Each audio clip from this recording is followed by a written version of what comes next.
गणनायकाय गणदैवताय गणाध्यक्षाय धीमहि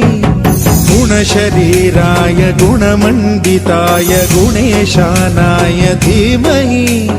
गुणातीताय गुणाधीशाय गुणप्रविष्टाय धीमहि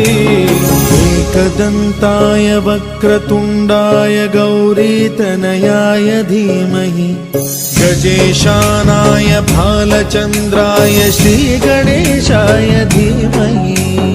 एकदन्ताय वक्रतुण्डाय गौरीतनयाय धीमहि गजेशानाय भालचन्द्राय श्रीगणेशाय धीमहि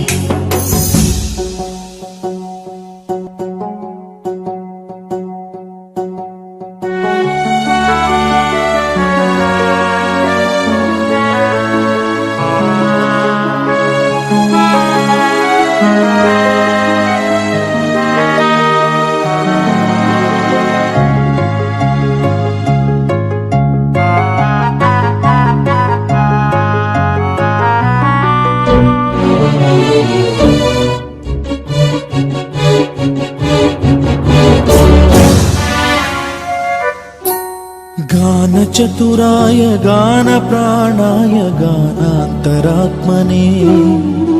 गानोत्सुकाय गानमत्ताय गानोत्सुकमनसे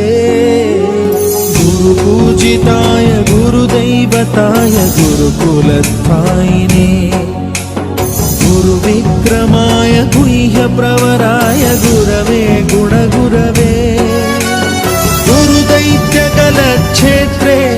गुरुधर्मसदाराध्याय गुरुपुत्र परित्रात्रे गुरुपाखण्डखण्डकाय गीतसाराय गीततत्त्वाय गीतगोत्राय धीमहि गूढगुल्फाय गन्धमत्ताय गोजयप्रदाय धीमहि गुणातीताय गुणाधीशाय गुणप्रविष्टाय धीमहि एकदन्ताय वक्रतुण्डाय गौरीतनयाय धीमहि गजेशानाय भालचन्द्राय श्रीगणेशाय धीमहि